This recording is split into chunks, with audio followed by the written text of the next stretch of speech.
Pagising ko nga kanina, dumiretso na ako sa kusina kasama ko itong alaga ko. Gagawa kami ng breakfast namin at ito nga siya, gumawa din ng breakfast niya. Pagkatapos ko magluto, hinugasan ko naman yung mga pinagagamit namin para hindi naman magagalit yung tagaluto namin. Yun lang naman dapat. Pagkakit nga namin ito, kumain na kami. Cornflakes nga ang inuna ng alaga ko, pagkatapos kinain niya na yung sandwich na, tapos idip niya dun sa scrambled egg na may cheese. Fast forward, nakaligo na nga ako nito at ito, naglagay na nga ako ng petroleum sa paa ko at pagbaba ko naman dito naman ako dumiretso sa dressing room ng amo ko at nagliligpit muna ako. Alas 11 lampas pa nga lang nito at yung amo kong lalaki nakaalis na, walang trabaho ngayon kaya babalik agad yun, kaya dapat nakaligpit na ako bago pa siya aakyat, bago pa siya pumasok sa kwarto niya. Pagkatapos ko sa dressing room, dito naman ako sa may CR nila. Kinuha ko nga lang itong labahin para malabhan ko na muna at pinalitan ko muna itong basurahan. Dito sa CR nila, 2 basurahan pala. Pagkatapos ko naman doon sa CR, dito naman ako sa kwarto nila. Iayos ko lang itong bed nila at pinagpag ko nga lang. At yan, inayos ko na yung kumot nila. Pag mga ganito, grabe na palang pandalas ko niyan kasi saglit lang sa labas kasi yung amo kong lalaki. At konting punas nga lang din sa mga patak-patak ng mga iniinom nila pag gabi, ganun. Saglit na saglit lang din yan sa akin. O diba, mekas yarn. Pagkatapos ko naman doon sa bedroom ng amo ko, bumalik ako dito sa CR, tinanggal ko yung towel kasi wala pa naman ang amo kong lalaki. Pinunasan ko muna itong glass para naman hindi titigas yung mga patak ng tubig. Talsik pala. Kaya dapat kada ligo nila, maya-maya pasukin mo to at punasan ang glass kasi titigas, hindi na natatanggal. Pagkatapos ko naman doon sa kwarto ng amo ko, lumipat naman ako dito sa kwarto ng alaga ko. Pinatas ko itong mga damit niya. Kagabi ko pa pala ito pinalansya. Umakyat na nga ako, isasalang ko na itong mga kinuha kong labahin doon sa amo kong lalaki. Puti nga muna ang mga inuna ko at mamaya ang dikulay na naman. Habang nakasalang pa yung damit, dito naman ako sa playroom habang wala pa yung alaga ko, nasa baba pa.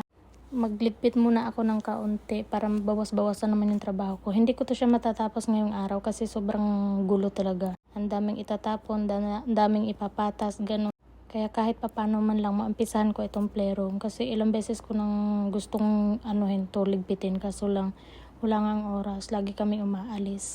Pinagpipili ko na nga dyan yung mga laruan niya na pwede pa at yung iba nga itatapon ko na naman. Ang bilis kasing magsira ng gamit, laruan ng alaga ko.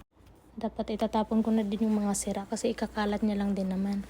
Nagpupunas-punas na nga ako dito na side para man lang mabawasan yung mga alikabok. At ito na nga, umakit na nga itong alaga ko. Diyos ko, malamang ko hindi ako makapangalahati sa gawain kong to ngayon kasi nandiyan na naman siya, o diba? Kita nyo naman. At hinango ko na nga itong sinalang kong puti at isasampay ko habang mataas pa yung araw. Para mamaya bago ako umalis, maplansya ko pa ito. Konti lang naman to, mga puti. Isang suotan. Bali ang hinubad ito kahapon at ang kagabi ng tatay ng alaga ko, gano'n. Dapat sundin ko sa paglaba at sundin sa pagplansya, gano'n. Kinuha ko na nga yung tuyo ng damit. At ito, ipalit ko dun. Isampay ko naman itong mga basa. Kakaunti lang yan. Araw-araw pala akong naglalaban ng towel, Diyos ko. Pagkasampay ko nga doon, ito, niligpit ko muna itong sampayan at binalik ko na yung mga hanger.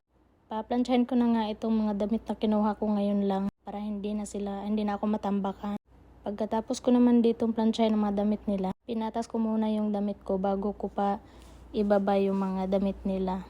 Buti na lang talaga nasusunod ko na ngayon ang mga gawain ko para hindi naman masyadong mabigat, pero kahit anong gawin ko, kahit anong hati-hati ko pa sa oras ko, hindi pa rin talaga natapos-tapos itong trabaho ko, Diyos ko.